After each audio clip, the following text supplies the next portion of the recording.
तो hello guys, आपका स्वागत है हमारी नई वीडियो में जो कि होगी the drug and magic remedies act 1954।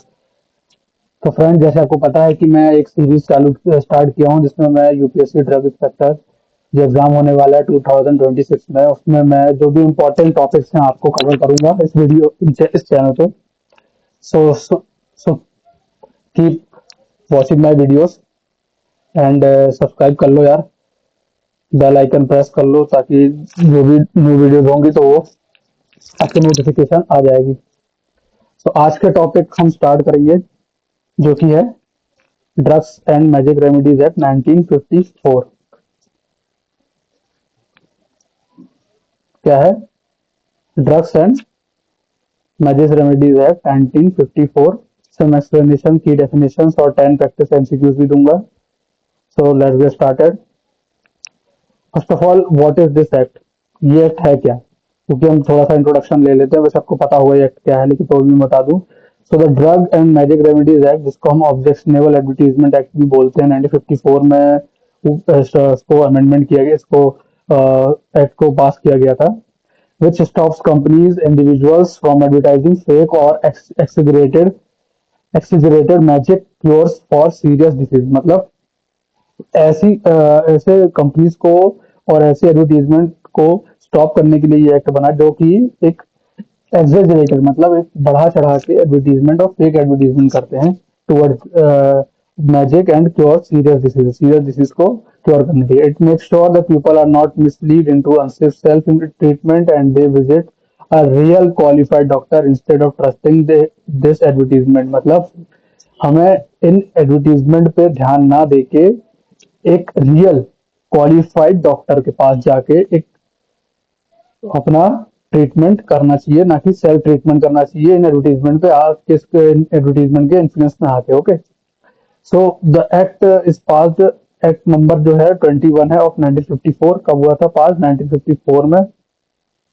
Enforce में लाया गया था 1 अप्रैल 1955 से, और अमेंडमेंट हुआ था, लास्ट अमेंडमेंट इसका 1963 में हुआ था। सो तो ये एग्जाम के लिए आपके इम्पोर्टेंट है कि ये कब आया, कब इन्फोर्स हुआ था? 1 अप्रैल 1955 में।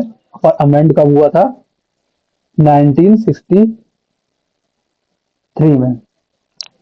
तो in simple words, if an ad claim or magic miracle cure for serious diseases, this law makes it illegal। मतलब इस लॉ के तहत ये सारा जो है वो इलीगल हम मानेंगे। आई होप आपको समझ में आ रहा होगा कि ये एक्ट क्या है। ये एक्ट है बेसिकली ऐसे एडवर्टीजमेंट को रोकने के लिए जो कि मिसलीडिंग और एक्सेजरेटेड हैं, और सेल्फ ट्रीटमेंट हमें नहीं करना है क्योंकि वो अनसेफ होता है। हमें एक प्रॉपर क्वालिफाइड डॉक्टर के पास विजिट करना है अपने प्रॉपर ट्रीटमेंट के लिए। So why was it needed? आखिर इसकी नीड क्या थी? First of all, fake cure everyone. मतलब ऐसा ऐसा एडवर्टीजमेंट जो कि एवरीवेयर क्योर कर सके, मतलब कहीं से भी हम उसको क्योर कर सकते हैं, किसी भी चीज से क्योर कर सकते हैं। ये गलत है, ये रॉन्ग है। So the in the early 1950, मतलब 1950 से पहले एडवर्टीजमेंट प्रॉमिस किए जाते थे मेरिकल के, जिससे हम कैंसर, ट्यूबरक्लोसिस, पैरालिसिस और जैसी अदर सीरियस डिसीज को क्योर कर सकते हैं with no scientific proof at all. These ads used fear and false hope to sell products। मतलब ये एडवर्टीजमेंट इसलिए किया जाता है ताकि हम फॉल्स सेल प्रोडक्ट और फॉल्स क्लेम करके हम प्रोडक्ट को सेल कर सके, जिसमें उनका मेन प्रॉफिट होता है। और second is people were mislead into self medication. मतलब उनको मिसलीड किया जाता था कि वो सेल्फ क्योर हो सकते हैं, उनको किसी भी डॉक्टर के पास जाने की जरूरत नहीं है, गलत है। Because the ad sounded convincing convincing, sick people stopped visiting qualified doctors, instead trusted unverified homemade remedies and charms, magic objectives such as। मतलब लोग जो थे वो अपनी डिसीजेस को क्योर करने के लिए क्वालिफाइड डॉक्टर के पास ना जाके एक अनवेरिफाइड होम रेमेडीज और चार्म्स और मैजिक में बिलीव करके उसको करते थे। तो इसको रोकने के लिए किया गया था। थर्ड है public health was at serious. मतलब बहुत ज्यादा मिसलीडिंग और बहुत ज्यादा स्प्रेड होने की वजह से ये पब्लिक हेल्थ पे बहुत बड़ा सीरियस रिस्क बन सकता था, इसीलिए इसको लाया गया। So delaying real treatment allowed diseases to become worse sometimes leading to death and also encouraged unqualified practitioner to explore people's fear, मतलब ट्रीटमेंट को डिले करना, उसको वर्स बना देना, और इनकरेज करते थे क्विक हैक्स, मतलब ऐसे ऐसे हैक जिससे तुरंत ठीक हो सकते हैं। तो ये जो था वो बेसिकली पीपल्स के जो फियर थे कि हमें जल्दी से ठीक होना है, हमें उतना मतलब उतना मनी जो है वो स्पेंड नहीं करना है डॉक्टर्स के पास जाके, तो उसका वो यूज करते थे उस फियर का। तो आई होप आपको समझ में आ गया होगा कि इसमें तीन जो रीजंस थे वो मेन रीजन है fake cure everyone, people were mislead into self medication, और there is serious risk of public health. अब हम थोड़ा सा डेफिनेशंस भी देखते हैं जो कि इम्पोर्टेंट होती है। ये जो है आपके इंटरव्यू में भी इम्पोर्टेंट है और आपके एग्जाम में तो इम्पोर्टेंट है ही। फर्स्ट है डेफिनेशन ड्रग की। What is drug?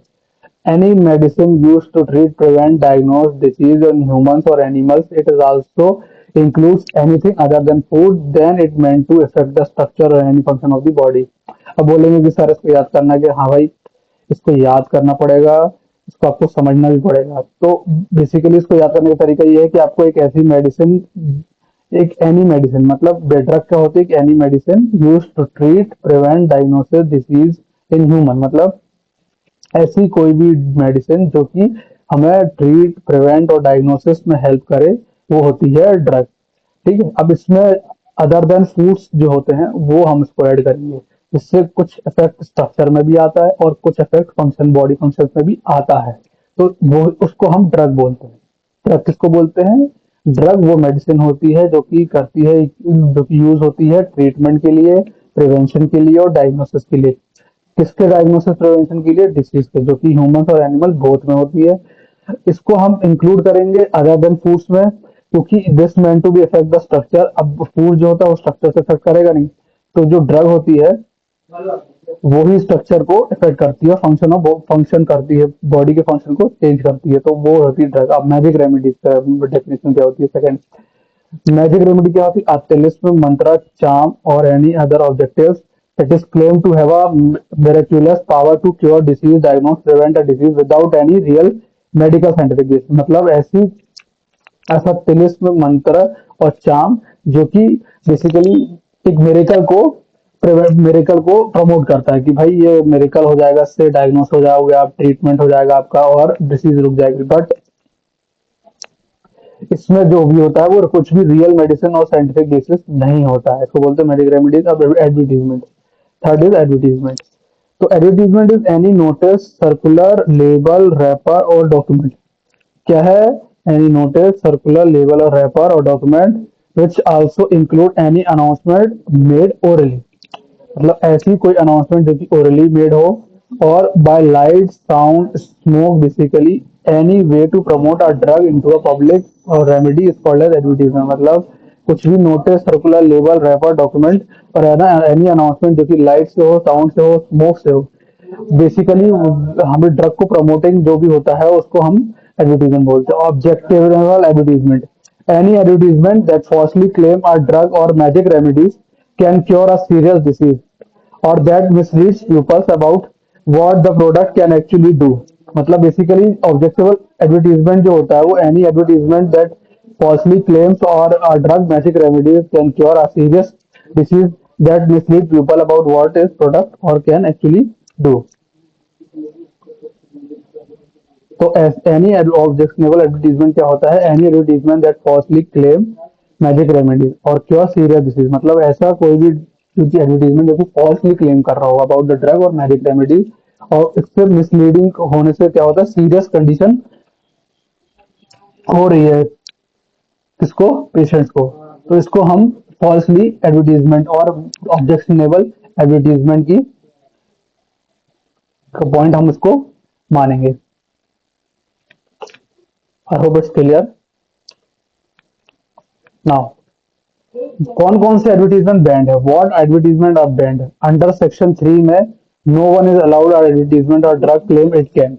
कौन कौन सी पॉइंट्स होते हैं जिसको हमें ध्यान रखना है कि ये एडवर्टीजमेंट में ना हो वरना वो बैंड हो जाएंगे? फर्स्ट, कॉजिंग मिसकैरेज और प्रिवेंट प्रेगनेंसी इन वुमेन।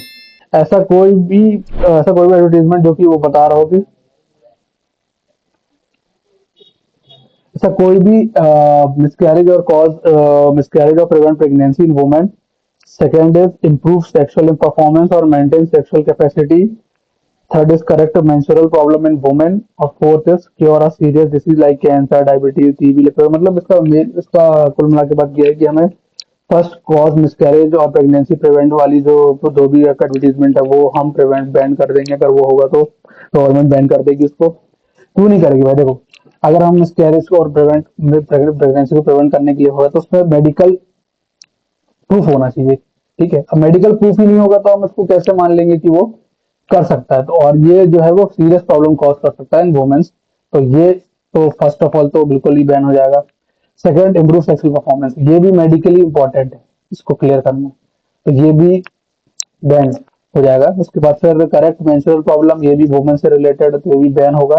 और सीरियस कंडीशन, मतलब अगर किसी की भी पेशेंट को सीरियस कंडीशन है, आप सीरियस कंडीशन में कैटेगरीज भी हैं, जैसे कैंसर हो गया, डायबिटीज हो गया, टीबी हो गया, लेप्रोसी हो गया, हार्ट डिसीजेज, ब्लाइंडनेस और हाई लो ब्लड प्रेशर. ये सब जो होता है वो लीथल डिसीज, मतलब इससे एक बेसिकली कोई भी पेशेंट जो है वो डेथ कॉज हो सकता है, उसको डेथ हो सकती है उसकी. तो ये भी जो है वो सीरियस कंडीशन होती है. इनमें भी हम कोई भी एडवर्टीजमेंट नहीं कर सकते कि क्योर कर सकता है.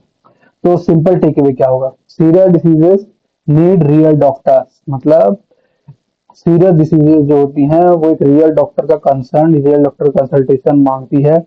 और रियल ट्रीटमेंट से ही वो इम्प्रूव होती है. सो नॉट एडवर्टाइजमेंट, मतलब ये एडवर्टीजमेंट हम नहीं कर सकते.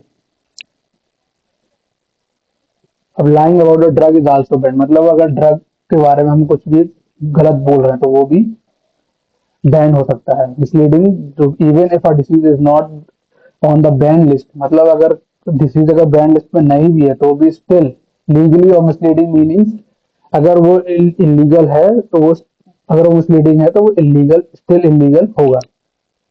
फर्स्ट ऑफ ऑल कौन सा मतलब पॉइंट्स होंगे जो हमें ध्यान रखना है? Make false claim about the drug actually does और हाउ वेल इट वर्क्स. मतलब कोई भी ड्रग कैसे वर्क करती है और कितनी अच्छे से वर्क करती है, इसका फॉल्स क्लेम अगर हम करते हैं तो ये भी बैन हो जाएगा. प्रॉमिस और गारंटेड क्योर हम प्रॉमिस नहीं कर सकते in the real medical proof और बेसिस. थर्ड इज हाइड्स और लाइज अबाउट द इंग्रेडिएंट्स, मिसइंटरप्रेटिंग और the quality content of the drug. मतलब किसी भी क्वालिटी कंटेंट के ड्रग को हम मिस रिप्रेजेंट नहीं कर सकते, किसी भी क्वालिटी कंटेंट ऑफ ड्रग को.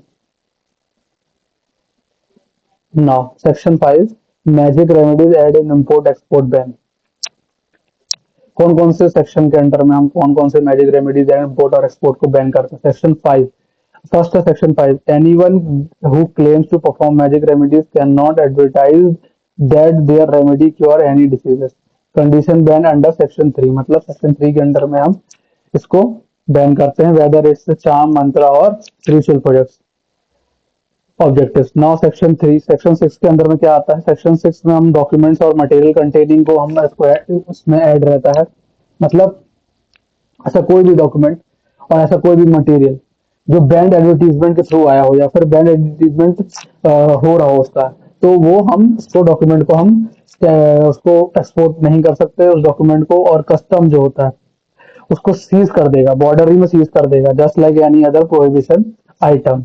उसको अगर डॉक्यूमेंट जो होगा, वो मटेरियल जो होगा, वो उसमें ऐसा कोई भी ब्रांड एडवर्टीजमेंट होगा तो वो इंडिया से बाहर तो जा ही नहीं पाएगा, ऊपर से वो बॉर्डर में सीज हो जाएगा. अब पनिशमेंट क्या होगी? अब फर्स्ट कन्विक्शन जो होगा उसमें तो 60 मंथ होगा, फाइन और बोथ दोनों हो सकता है. उसके बाद लेटर अगर दोबारा हुआ तो 1 ईयर और जेल, फाइन बोथ होगा. एक्स्ट्रा पॉइंट क्या है इसमें? A gadget officer can research और सीज सच मटेरियल. मतलब एक गैजेटेड ऑफिसर होगा जो कि अपॉइंटेड होगा गवर्नमेंट के थ्रू, वो उसको सर्च करेगा और उसको सीज कर देगा मटेरियल को. ठीक है. No court below a magistrate of the first class can try this cases. मतलब मैजिस्ट्रेट के नीचे कोई भी काम नहीं कर पाएगा. The court can also order the brand material to be forfeited और कन्फिस्केटेड परमानेंटली. मतलब वो परमानेंटली बैन हो जाएगा, परमानेंटली डिवाइडेड हो जाएगा. अब व्हाट स्टिल अलाउड, अब क्या क्या अलाउड है? मैजिक रेमेडीज भी अलाउड होते हैं. फर्स्ट है doctor own sign board display, मतलब डॉक्टर का ओन साइन बोर्ड है और वो रजिस्टर्ड मेडिसिन मेडिकल प्रैक्टिशनर है, उसको हम उसी को हम अलाउड करते हैं। सेकंड, अगर गवर्नमेंट हेल्थ नोटिस में उसको ऑफिशियली पब्लिक अवेयरनेस के कैंपेन में उसको ऐड किया गया है, मतलब वो गवर्नमेंट ने डॉक्टरों से कंसल्ट करने के बाद जो भी हेल्थ नोटिस बनाते हैं तो उसको पब्लिक अवेयरनेस के लिए बनाया जाता है। तो पब्लिक अवेयरनेस का अगर हेल्थ नोटिस है तो उसको हम मानेंगे, उसको स्टिल अलाउड, वो अलाउड है। Third is private information send confidentiality only register medical practice, मतलब आपका रजिस्टर मेडिकल प्रैक्टिशनर जो है, अगर वो आपको मैसेज सेंड कर रहा है कि ये यूज करिए, ये यूज करिए, तो ही हम उसको लीगल मानेंगे, बाकी सब जो है वो इलीगल मानेंगे। अब फोर्थ क्या है, जेन्युइन बुक्स और रिसर्च आर्टिकल, मतलब जेन्युइन बुक मतलब कौन सी बुक्स होती है जो कि एक ऑथराइज्ड मेडिकल प्रैक्टिशनर के थ्रू पब्लिश हुई हो, या फिर उसको उसके अंदर का जो कंटेंट हो वो उनके सुपरविजन और गाइडेंस में मेंशन किया हो, उसी को हम लीगल मानेंगे, बाकी पूरा जो होगा कंटेंट वो उसको हम इलीगल कंसिडर करेंगे। अब हमें क्या क्या इस एक्ट में याद रखना एग्जाम के लिए। फर्स्ट है एक्ट नंबर, एक्ट नंबर क्या है, 21 ऑफ 1954। इन्फोर्स कब हुआ था, 1 अप्रैल 1955 में। अमेंडेड कब हुआ था, 1963 में। फर्स्ट ऑफेंस जो होता है वो 6 मंथ का इम्प्रिजनमेंट होता है, और रिपीट ऑफेंस में हम 1 ईयर का इम्प्रिजनमेंट देते हैं। ट्रायल कोर्ट जो होता है वो बिलो मजिस्ट्रेट फर्स्ट क्लास से नीचे नहीं हो सकता। नाउ एमसीक्यूज, थोड़े से हम एमसीक्यूज भी करेंगे अब। एमसीक्यू में फर्स्ट एमसीक्यूज है, in which year was the drug and magic remedies objectionable advertisement act pass, मतलब कब हुआ था पास। Right answer is 1954। Okay, when did इस act come into the force, second question is ये एक्ट कब इन्फोर्स हुआ था। So right answer is 1 April 1955। Okay, कब था, 1 April 1955। Now, third question is who introduced original bill in the parliament? अब parliament में किन्होंने इस बिल को इंट्रोड्यूस किया था। तो राइट आंसर इज राज राजकुमारी अमृत कौर। किन्होंने किया था, Rajkumari Amrit Kaur. The fourth question is what is magic remedy under act, मतलब मैजिक रेमेडी है क्या।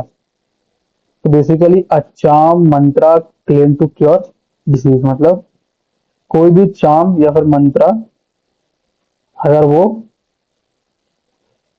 अगर वो है तो हम उसको मैजिक रेमेडीज एक्ट में उसको मानते हैं। बाकी कुछ भी गवर्नमेंट अप्रूव ड्रग को हम नहीं कंसिडर करेंगे, हर्बल मेडिसिन वैक्सीन नहीं, सिर्फ वो चाम और मंत्रा ही जो होता है उसी को हम मैजिक रेमेडीज एक्ट में मैजिक रेमेडी मानते हैं। Fifth, this section ban advertising drugs for specified disease, मतलब कौन से सेक्शन के अंदर में एडवर्टीजमेंट ड्रग जो होती है वो बैन होती है। तो right answer is section 3। Section 3 के अंडर में बैन होती है। Sixth is ad claiming to improve sexual performance are ban under, तो इसका भी आंसर जो होगा सेक्शन 3 ही होगा। Now seventh question is punishment for a first conviction under section 7 is, first conviction में हम अंडर द सेक्शन 7 कितने मंथ की इम्प्रिजनमेंट होती है, first month, 6 month, 1 year, 2 year. तो राइट आंसर इज 6 मंथ।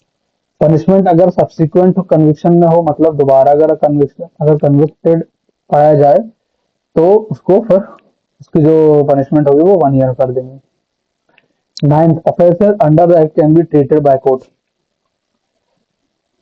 मतलब कौन सा ऑफेंस जो होता है under the act can be tried by the court. So not below magistrate first class, मतलब फर्स्ट क्लास मजिस्ट्रेट के नीचे जो है वो नहीं होगा।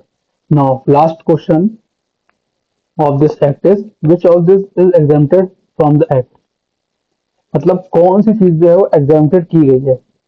Doctors own sign board on clinic, newspaper cancer cure ad, TV magic remedies act और complex clinic medical cure.